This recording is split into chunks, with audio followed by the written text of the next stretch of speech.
Hey guys, Justin Bryant here from selfmadesuccess.com. In this video, I'm going to show you 6 steps that you can go through to come up with good business ideas. So if you want to start your own business, you want to be an entrepreneur, but you're not sure what you want to do or what you should do or how to make your impact on the world, I'm going to show you 6 steps and some questions to ask yourself and some examples of what you could do. So the first thing you need to ask is, what are you good at? So you may want to solve world hunger, or you may want to build the next great spaceship or something, but are your skills really fit for doing something like that, or putting together a team to do something like that? So you need to know what you're good at. So a couple articles I would actually recommend to you for figuring this out that really outline good strategies for figuring out what you're good at naturally and what you should pursue are one is on themuse.com. It's called 4 Ways to Figure Out What You're Good At, not just what you're passionate about. See, the thing about passion is your passion will change. What I've come to learn from my own experiences is that your passions can be a great fuel for a few years, but then as you educate yourself more, as you get more experience in different things, as you meet different people along the way, you become passionate about other things. As you see more problems rise, as you become influenced by other factors that you weren't influenced by before. So you can't just pursue your passion, because that will always be changing. And as a business, you want to be there for the long haul. So figuring out what you're good at is extremely important. In this article, some of the things it asks are, what skills have helped you thrive? In other words, what have you done successfully? What kind of hobbies did you have? What helped you have an edge over other people? Number 2, what makes you feel strong? In other words, how do you feel when you do something? Do you feel empowered? Do you feel good? Do you feel successful when you do something? Or do you feel weak? Do you feel inferior when you work in certain areas? Things like that can be an indicator. Number 3, what made you stand out as a child? So when you're a child, everything is very clear-cut, because you're not into the whole politics of life. You're not into all these complicated relationships and decisions that you have to make yet. So it's very clear when you're growing up as a child what you might be good at in the future. For instance, if you like to draw and you've gotten pretty good as a child, or if you're very good with math, you're good with numbers, you learn math very quickly, things like that. Number 4, what compliments do you tend to ignore or do you get very often? So things like that can really help you. I would recommend you read through that whole thing, and I'll have a link to the page for you. Another thing that will help you, another resource, is on bustle.com. 9 ways to figure out what you're meant to do. So basically it talks about some things that you could do. Making a list is very helpful. What your natural abilities are, what your natural interests are. I mean, if you're not interested in what you're doing, it's not going to work out too well. Where do they overlap? What would you be proud of? I'll talk more about that in a minute. What makes you feel at peace? What did you dream of doing? These types of things can help you figure out, if you go through the whole article, what maybe you should be working on. Because if you're not good at it, there's a good chance you won't be able to do what needs to be done. Number 2, where is there a need? So once you kind of know what your skill set is and what you could do successfully, where is there a need? If you want to help 1 billion people, that's the best way to make $1 billion. If you want to provide a very high quality service to a very select number of people, there's a lot of different ways to figure out where there is a need, whether it's in entertainment, whether it's in health, whether it's in money and finance. One person I would recommend you study when it comes to figuring out what you should be working on is Elon Musk. He's an incredible guy who basically came out of school focusing on 5 different industries that he wanted to work in, some of which included energy. And so he's now working on solar through solar shingles for roofs and solar city.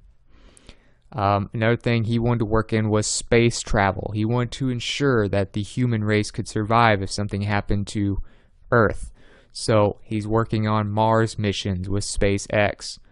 He's also afraid of what artificial intelligence could do and what it could mean if machines become much smarter than humans. So now he just started recently a company that's working on combining machines with humans.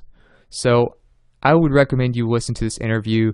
Some of the things he talks about are just incredible, what he's working on, how he came up with what needs to be worked on, and that can really inspire you to figure out what you should focus on for a business idea. So it's called Elon Musk, How to Build the Future on the Y Combinator YouTube channel. Another place that you can find where there are needs is by figuring out what common questions or what common problems are people having. So I would recommend going to Quora.com. Another place might even be Yahoo Answers, but I believe Quora has become more popular now. And there are a lot of questions in all different industries. So what questions are going unanswered? What needs are going unfilled? What industries, whether it's self-improvement, health, technology, finance, what are people struggling with? What are people wanting? What are people needing? And going through Quora, answering questions, looking at people's questions, looking at answers to those questions from others can really give you some perspective on that. Number 3, what product or service do you wish was available? So one of the best ways to come up with a business that you are going to stick with and take to the top is finding something that is not available that you really wish was, that would really improve your quality of life, that just isn't out there yet or isn't good enough if it is out there. One example of a company that did this is Evernote. Evernote is one of the top note-taking apps and platforms ever created, and what it does is it gives you all kinds of ways to brainstorm, get feedback, create timelines, to-do lists, take notes in meetings, take notes of ideas, remind yourself of things you have to do, just all these ways of organizing your life and organizing what's in your head and backing that up in a app that you can have on many different devices. And if something happens to a device, it will be backed up because it's an internet-based service. So Evernote is an example of the founders really wished something was like this out there, and there wasn't, so they created it. Another thing you can do is look at Reddit. Reddit is a great tool for finding what people are interested in, what people want, what people need, what problems are in the world, what solutions could be possible. Brainstorming is a great thing to do on Reddit, and there are subreddits or categories for every industry you could ever think of, small and large. So Reddit, another great place to figure out, maybe even looking at your past answers of what you wish people would create.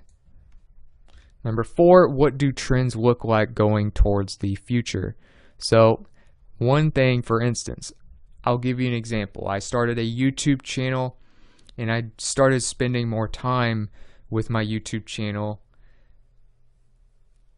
because I realized that video traffic was growing so much, that video traffic was eventually going to take over all internet traffic, that with the rise of smartphones and things like that, people were watching more videos on YouTube than they were reading articles and things like that. And these types of trends led me to create this YouTube channel where I actually spend a lot of time creating content here now instead of just doing blog posts like I used to. And it's paid off. And it's growing month after month, year after year as more people, as predicted by trends, are spending more time on video channels.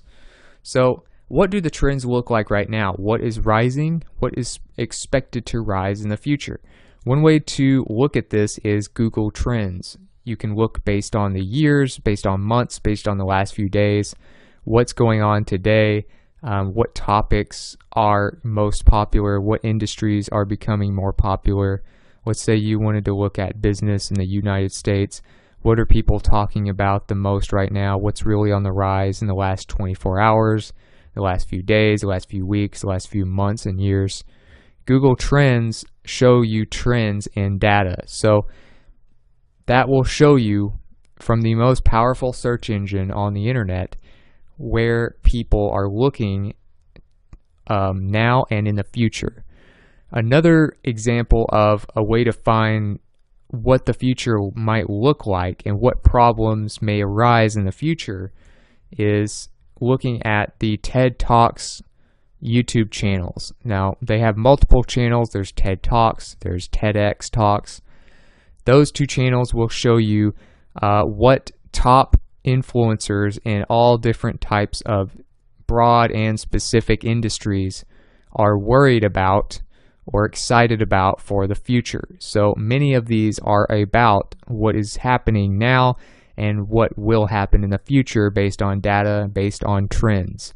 So for instance, robots that could solve certain problems, where the political landscape is going, what kind of products could be created in the future. They have some about where food is going and how we're going to provide for the growing Earth population and ways technology could help. What are we going to do about clean water and the scarcity that is almost inevitable in the future? What are we going to do about space? What happens if an asteroid comes towards Earth? Things like that that could happen in the future that may not be happening right this second. You might be able to make a great business out of it. Number 5, how will it make money? So obviously a business makes money. That's pretty much the point. Of course, you want it to improve the world, otherwise it won't make you much money. So people have to see the value in it. If you want it to be internet-based and make money, then I have 55 internet business ideas for monetizing your business.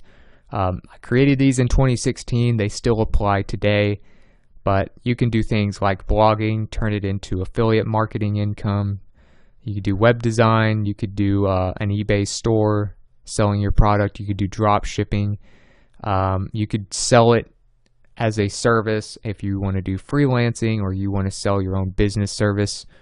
You could do all kinds of different things. So you could make an app, a software as a service, niche sites that talk about certain things.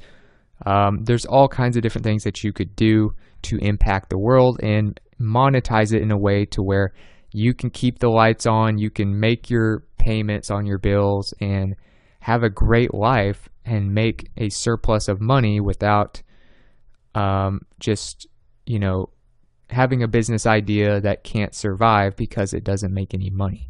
So if you want to go internet-based, those are 55 ideas. If you want to just in general monetize a business and figure out what principles you should follow for monetizing any business idea, then smartceo.com has a really well put together article that I recommend you look at called Have a Great Idea, Here's How to Monetize It. And number 1, it says, how much does it cost to make or maintain your product? Definitely a question you have to answer. Are you providing a service? Is it a product? What is it? How much does it cost to maintain? What kind of staff do you have to have, if any? What kind of software do you have to have, if any? Do you have manufacturing? Do you have to ship it? What costs are the materials? How are your competitors monetizing? So you're always going to have some kind of competitors usually, unless you just come up with something very out there, just off the wall that no one's ever thought of. Then you can look at your competitors and see how they're monetizing. Number 3, how are your target demographics willing to pay? Who is your target market? Are you going after high-end clients? Are you trying to help the masses? Are you making something that billions of people can use, or just a handful of people could afford? How would they pay for it, and how would it be available? What's your primary means of monetization? So what is your main way to do this? There doesn't have to be one main way of monetizing. You could have a membership, you could have a one-time payment, you could have all kinds of different options. You could go based on project. There's a lot of different ways that you can monetize. You need to figure out what your primary one is going to be and build that one first. Also, how can you make your primary means of monetization consistent? And are there possible secondary means of monetization? So these are some of the questions you have to ask if you want to create a business. And of course, you need to make money. That's the whole definition of a business. And if you want to help the world, you need to be able to pay for what you're doing. And last but not least, what would you feel good about what your business does? So one of the questions you'll notice in this 9 ways to figure out what you're meant to do is, if you're on your deathbed, would you feel good about what you've done? Would you feel good about what you worked on and what your business does? So a couple questions that really answer this that you need to ask yourself before launching this or working on it is, 1, would you want your friends and family to know what your business does? Would you be ashamed if they knew? Is it something shady? Is it something kind of sketchy?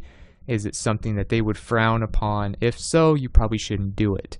Number 2, if you were on your deathbed looking back on your life, would you say working on that business was a good decision? Would you say it was something that made the world a better place? Would you say you had an impact if it worked? So those types of things can help you decide whether mentally you have that peace of mind with this business. If you don't have peace of mind, if you're up at night, you have a hard time sleeping, you have a hard time living with yourself, because just because you're making a lot of money doesn't mean you feel right about what you're doing, then you shouldn't do something like that. But other than that, if you got something from this video, if you feel like you learned about kind of the process for going about finding business ideas, please like and subscribe so I can create more videos like this for you. If there are some other questions that you ask yourself or that you would recommend for people looking to start a business or find ideas, or you want to just let me know what you thought about the video, let me know in the comments. I'd love to hear from you. I'd love to get feedback and add to this topic as much as possible. And all of the resources, articles I mentioned, links, and related content to this video will be at one page on selfmadesuccess.com. You can find that there, or I'll have a link to that page in the video description for you. So other than that, I hope you enjoyed the video, and I hope you have a great day.